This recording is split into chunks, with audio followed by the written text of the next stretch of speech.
Suspek kes tembak di KLIA berjaya ditahan di Kota Baru. Polis tingkat kawalan keselamatan guna skuter elektrik di lapangan terbang.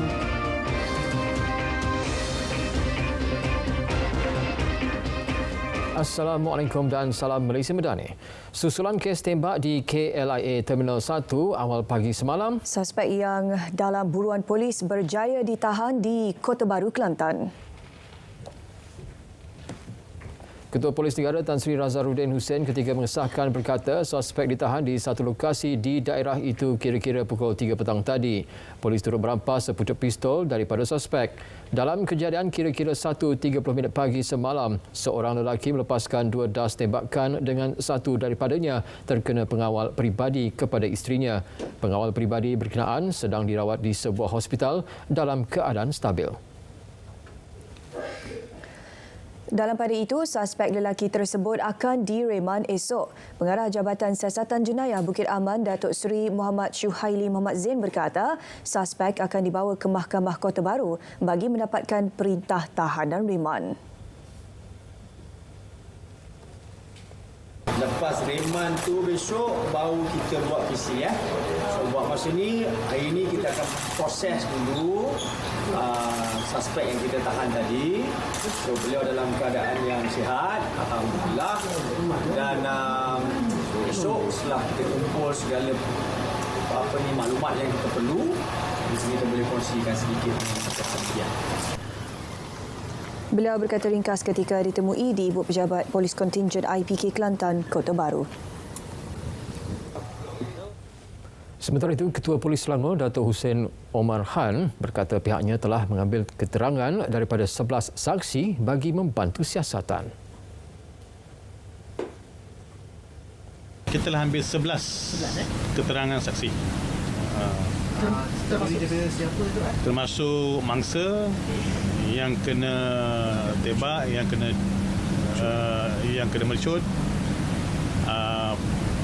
pengawal keselamatan di airport, anggota polis, dan doktor lah yang merawat. Ada 2 doktor, satu yang daripada KLIA itu sendiri dan satu lagi daripada hospital. Okey. Dan kita juga akan memanggil beberapa lagi saksi yang terlibat dalam perniagaan, ahli keluarga dan juga beberapa yang lain yang boleh membantu siasatan. Beliau berkata demikian kepada media selepas majlis serah terima tugas Ketua Polis Daerah KLIA Sepang.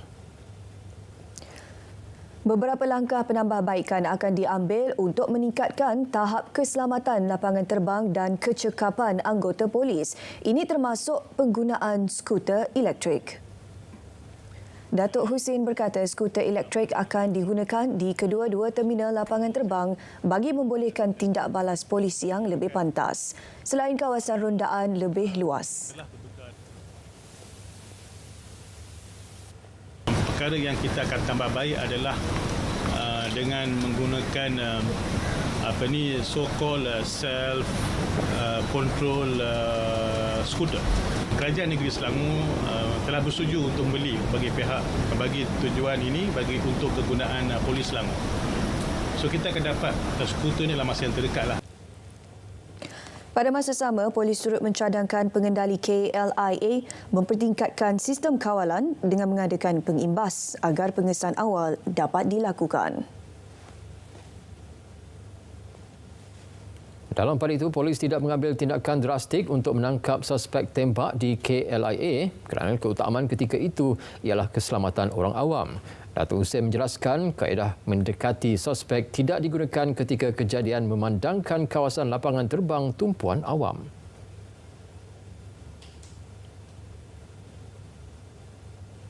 Sebab ada soalan kenapa kita anggap. Kalau kita engage dengan dia, keadaan mungkin lebih buruk. Dia kalau lepaskan tembakan, situ adalah kawasan awam yang ramai orang, kanak-kanak pun ada kat situ. Jadi pendekatan yang diguna dan tindakan respon oleh pihak polis dan juga pihak airport authority adalah cepat dan terbaiklah untuk saya lah. Kementerian Pertanian dan Keterjaminan Makanan KPKM tidak akan melindungi mana-mana pihak yang didapati terlibat dengan kartel padi dan beras di negara ini. Demikian tegas Menterinya Datuk Seri Muhammad Sabu menerusi hantaran di Facebook berhubung isu tersebut. Jelas beliau, KPKM sentiasa bersedia menyalurkan sebarang maklumat kepada Suruhanjaya Persaingan Malaysia MyCC sekiranya wujud kartel dalam ekonomi negara. Malah tidak akan mencampuri sebarang urusan siasatan MyCC. Penjelasan itu sekaligus menjawab persoalan orang ramai berhubung dakwaan kewujudan kartel padi dan beras. Kementerian Dalam Negeri KDN dan Kerajaan Perak akan memuktamadkan perbincangan berhubung pembinaan Kompleks Imigresen, Kastam, Kuarantin dan Keselamatan ICQS Bukit Berapit yang baharu di Pengkalan Hulu bulan depan. Timbalan Menterinya Datuk Seri Dr. Syamsul Anwar Nasara berkata, perbincangan akan tertumpu kepada isu teknikal melibatkan lokasi, keluasan dan kos pembinaan. Pada April tahun lalu, KDN telah bersetuju untuk memindahkan ICQS Bukit Berapit ke lokasi baharu memandangkan kedudukan semasa yang agak jauh dari pintu sempadan antarabangsa.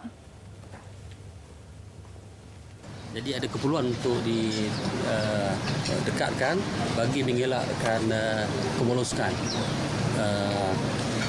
penyeludupan sama ada daripada negara ini keluar ataupun daripada bawa ke dalam. Namun ini proses masih lagi panjang kerana perbincangan lanjut, penentuan kawasan dan sebagainya sedang dibuat antara KDN dan juga Kerajaan Negeri melalui UPEN. Secara prinsip kita buat. Tapi kita dah juga mengambil langkah awal dengan meletakkan SGR kita dekat dengan sempadan. Beliau ditemui pada Majlis Ramah Mesra bersama warga Ibu Pejabat Polis Daerah IPD Pengkalan Hulu dan pesara polis di Pekarangan IPD Pengkalan Hulu. Ini pula susulan cuaca panas. Jabatan Pendidikan Negeri dan pihak sekolah diberi kuasa penuh untuk tentukan pelaksanaan aktiviti luar bilik darjah mengikut kesesuaian. Bagaimanapun, sebarang ketetapan perlu mengikut garis panduan ditetapkan kementerian.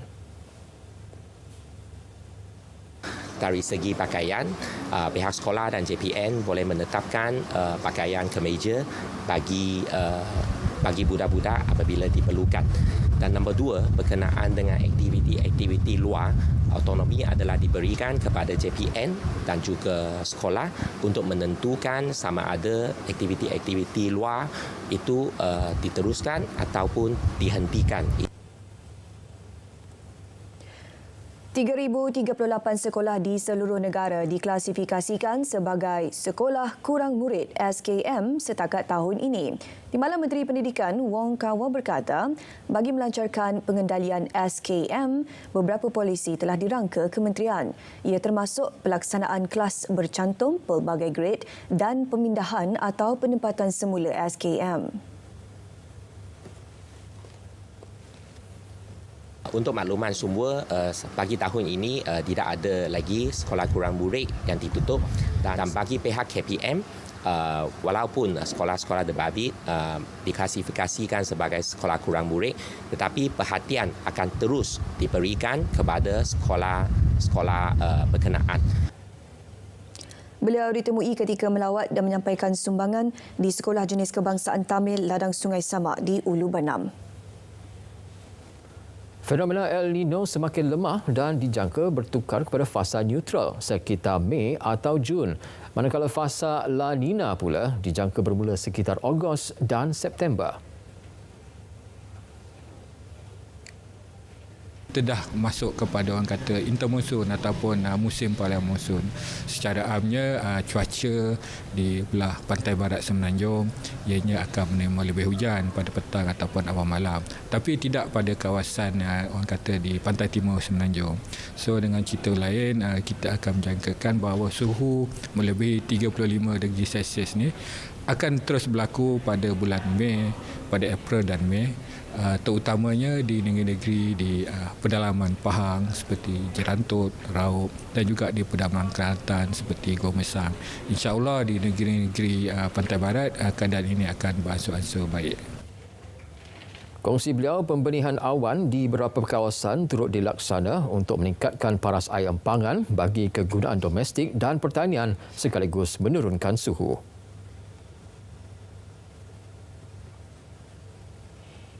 Penjagaan kesihatan ketika cuaca panas perlu dipertingkat. Ini bagi mencegah terdedah kepada kesan peningkatan suhu mendadak yang boleh menjejaskan metabolisme organ dalaman sehingga mengakibatkan strok haba. Strok haba ni adalah satu kesan pendedahan kepada kepanasan yang melampau di mana badan sudah tidak mampu lagi untuk berfungsi secara normal. Ya, maknanya bila strok haba ni macam strok biasa tu kita boleh nampak dia jadi tiba-tiba. Tapi strok haba ni kita boleh nampak dia punya progress tu daripada letih, lesu, tak bermaya dan kemudian last sekali akan kena strok haba. Pencegahannya macam tadilah, kita kena cakna dengan diri sendiri. Semalam, Kementerian Kesihatan memaklumkan 45 kes penyakit berkaitan haba dilaporkan setakat Jumaat lepas.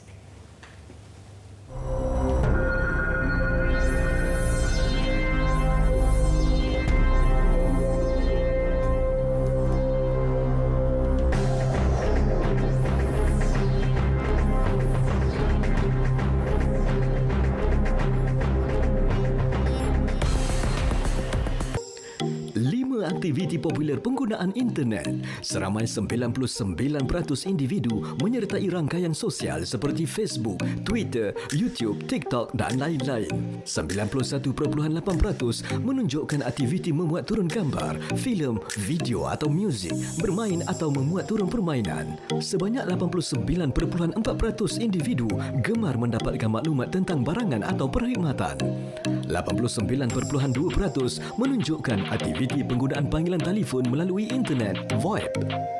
Seramai 86.3% individu memuat turun perisian atau aplikasi di internet.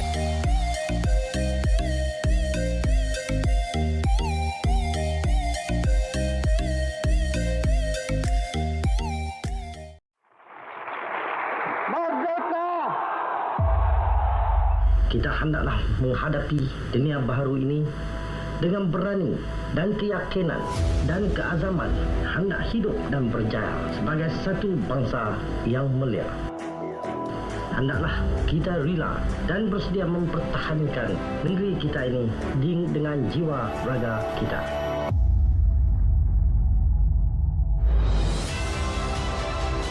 Saya percaya dengan semangat melahirkan masyarakat dan negara madani ini yang berteraskan nilai, kemanusiaan dan keyakinan serta membangunkan semula negara Malaysia merdeka dan berdaulat.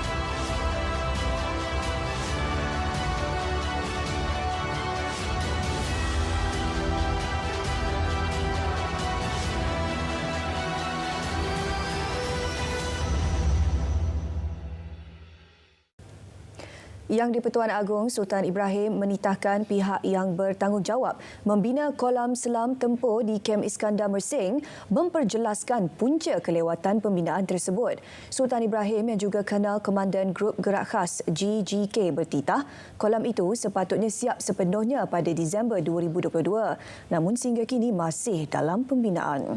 Seri Paduka Baginda dimaklumkan lanjutan masa sebanyak 6 kali telah dimohon pihak berkenaan.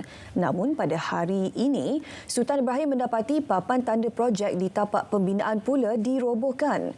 Menerusi kenyataan Royal Prize Office RPO di Facebook rasmi Sultan Ibrahim, Seri Paduka Baginda mahu perkara itu diperjelaskan Jabatan Kerja Raya Negeri Johor dan Jurutera Daerah Mersing. Justru Seri Paduka Baginda menitahkan papan tanda berkenaan dipasang semula di tapak projek pembinaan. Majlis Pecah Tanah kolam berkenaan disempurnakan Sultan Ibrahim pada Mei 2018. Kolam selam tempur merupakan fasilitas yang amat diperlukan anggota 21 GGK bagi meningkatkan kompetensi individu dan tim khususnya dalam menangani ancaman dari domain maritim. Juadah raya antara yang dinanti sepanjang Aidilfitri. Di sebalik kemeriahan itu, pengawalan pengambilan makanan penting agar tidak memberi kesan negatif terhadap kesihatan diri bagi tempoh panjang. Diikuti laporan Syamimi Saripan.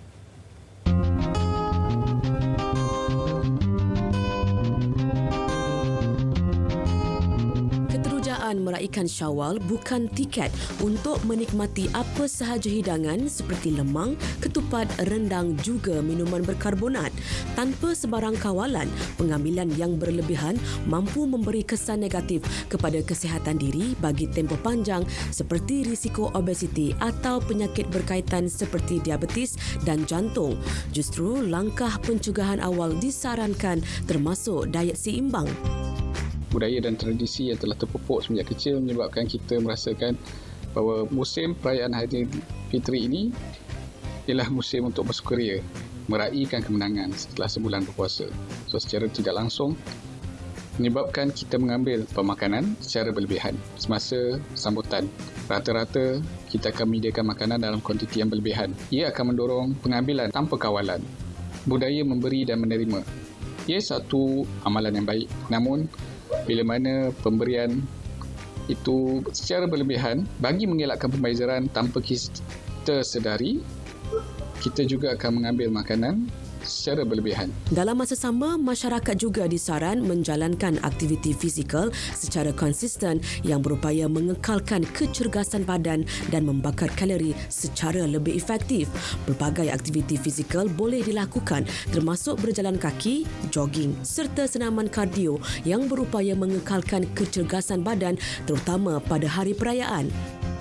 Untuk maintain body fitness dan bulan-bulan seterusnya, yang pertama kali kita kena target. Kita target untuk apa sebenarnya? Kita target untuk mengamalkan gaya hidup sihat. Nak tak nak kita cuba buat. Mungkin first week ataupun second week, seminggu pertama, 2 minggu pertama, kita akan rasa liat. Kita akan rasa Allah malasnya, penatnya aku nak berlari, berjalan 20 ke 30 minit.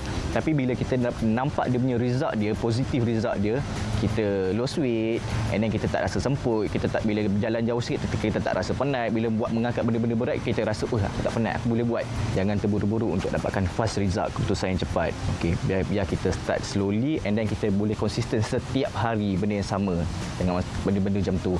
And then macam saya cakap tadi, create small circle, and then kalau boleh dapatkan kawan-kawan sama minat macam kita and then sama target macam kita. Sekiranya tak ada kawan-kawan, ahli keluarga sendiri boleh buat. Masih belum terlambat untuk anda memulakan gaya hidup sihat. Mahu tidak mahu, anda perlu melakukannya terlebih dahulu untuk mendapatkan hasil yang diimpikan. Kita adalah apa yang kita makan dan amalkan. Saya pun dah memulakan gaya hidup sihat. Anda bila lagi? Syamimi Saripan, RTM, #setulusHati. Jom Is, kita sambung larian.